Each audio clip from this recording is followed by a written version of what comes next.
श्री शिवाय नमस्तुभ्यम। स्वागत है आपका शिव पुराण शेरुद्र संहिता तृतीय खंड 15वें अध्याय में तारकासुर का जन्म व उसका तप। ब्रह्मा जी बोले, हे मुनि श्रेष्ठ नारद, कुछ समय बाद वज्रांग की पत्नी गर्भवती हो गई। समय पूर्ण होने पर उसकी पत्नी ने एक पुत्र को जन्म दिया। वह बालक बहुत लंबा चौड़ा था। उसका शरीर बहुत अधिक विशाल था। वह अत्यंत शक्तिशाली और पराक्रमी था। उसके जन्म के समय सारे संसार में कोहराम मच गया। चारों ओर उपद्रव होने लगे। आकाश में भयानक बिजलियां चमकने लगी तथा चारों दिशाओं में भयंकर गर्जनाएं होने लगी। धरती पर भूकंप आ गया। पहाड़ कांपने लगे। नदी सरोवर का जल जोर जोर से उछलने लगा। चारों ओर आंधियां चलने लगी। सूर्य को राहु ने निगल लिया और चारों ओर अंधकार छा गया।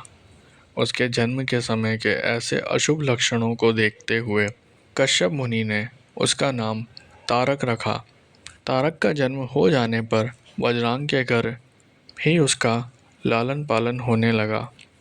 थोड़े ही समय में तारक का शरीर और बड़ा हो गया। वह पर्वत के समान विशाल और विकराल होता जा रहा था। कुछ समय पश्चात तारक ने अपनी माता और पिता वज्रांग से तपस्या करने की आज्ञा मांगी। तब उसके माता पिता ने प्रसन्नतापूर्वक उसको आज्ञा प्रदान कर दी। साथ ही उसकी माता ने उसे यह आदेश दिया कि वह देवताओं को अवश्य जीते और उन पर अपना आधिपत्य कर स्वर्ग पर अधिकार कर ले।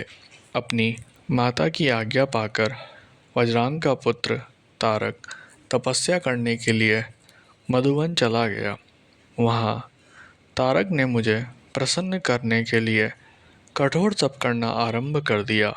उसने अपने दोनों हाथों को सिर के ऊपर ऊंचा कर लिया और ऊपर की ओर देखने लगा तथा एक पैर पर खड़े होकर एकाग्र मन से 100 वर्षों तक तपस्या करता रहा। उस समय वह केवल जल और वायु से ही अपना जीवन यापन कर रहा था। तत्पश्चात उसने 100 वर्ष जल में, 100 वर्ष थल में, 100 वर्ष अग्नि में रहकर कठिन तप करके मुझे प्रसन्न करने का प्रयत्न किया। फिर 100 वर्ष पृथ्वी पर हथेली धारण करके 100 वर्ष वृक्ष की शाखा को पकड़कर तथा अनेकों प्रकार के दुख सह सहकर वह तप करता रहा। इस तपस्या के प्रभाव से उसके शरीर से तेज निकलने लगा, जिससे देवलोक जलने लगा। यह देखकर सभी देवता घबरा गए। फिर मैं स्वयं तारकासुर के पास वरदान देने के लिए गया। मैंने तारकासुर से कहा, तारक, मैं तुम्हारी इस दुस्सह तपस्या में से बहुत प्रसन्न हूँ। तुमने इस प्रकार कठोर तप करके मुझे प्रसन्न किया है। तुम्हारा इसके पीछे क्या प्रयोजन है? निस्संकोच मुझे बताओ। मैं तुम्हें तुम्हारा मनोवांछित फल अवश्य प्रदान करूँगा।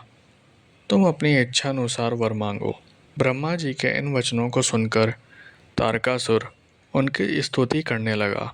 तत्पश्चात वह बोला, हे विधाता, हे ब्रह्मा जी, अगर आप मेरी तपस्या से प्रसन्न होकर मुझे वरदान देना चाहते हैं तो प्रभु मुझे पहला वर यह दें कि आपके द्वारा बनाई गई इस सृष्टि में मेरे समान कोई भी तेजवान और बलवान न हो। दूसरा वर यह दें कि मैं अमर हो जाऊं, अर्थात किसी भी मृत्यु को प्राप्त न हो। तब मैंने कहा कि इस संसार में कोई भी अमर नहीं है, इसलिए तुम इच्छानुसार मृत्यु का वर मांगो। तारक ने अहंकार भरी विनम्रता से निवेदन किया, भगवान, मेरी मृत्यु भगवान शंकर के वीर्य से उत्पन्न बालक के चलाए हुए शस्त्र से ही हो और कोई मेरा वध न कर पाए। मैंने तारक को उसके मांगे हुए वर प्रदान कर दिए तथा अपने लोक में लौट गया। वर पाकर तारक बहुत खुश हुआ।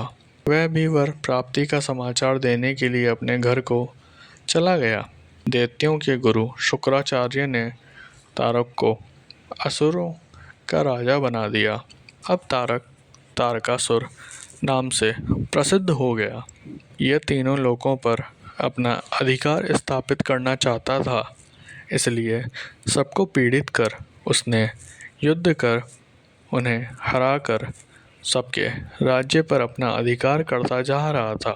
स्वर्ग के राजा इंद्र ने भी डरकर अपना वाहन ऐरावत हाथी, अपना खजाना और 9 सफ़ेद रंग के घोड़े उसे दे दिए। ऋषियों ने डर के मारे कामधेनु गाय तारकासुर को दे दी। इसी प्रकार अन्य देवताओं ने भी अपनी अपनी प्रिय वस्तुएं तारकासुर को अर्पित कर दी। अन्य लोगों के पास भी जो उत्तम उत्तम वस्तुएं थी, उन्हें भी दैत्यराज तारक ने अपने अधिकार में कर लिया। इतना ही नहीं, समुद्रों ने भी भयभीत होकर अपने अंदर छिपे सभी मूल्य रत्न निकालकर तारकासुर को सौंप दिया। तारकासुर के भय से पूरा जगत कांपने लगा था। उसका आतंक दिनों दिन बढ़ता ही जा रहा था। पृथ्वी, सूर्य, चंद्रमा, वायु, अग्नि सभी तारकासुर के डर के कारण अपने सभी कार्य सुचारू रूप से कर रहे थे। दैत्यराज तारकासुर ने देवताओं और पितरों के भागों पर भी अपना अधिकार जमा लिया था। उसने इंद्र को युद्ध में हराकर स्वर्ग का सिंहासन भी हासिल कर लिया था। उसने स्वर्ग के सभी देवताओं को वहां से निष्कासित कर दिया था, जो अपनी प्राण रक्षा के लिए इधर उधर भटक रहे थे।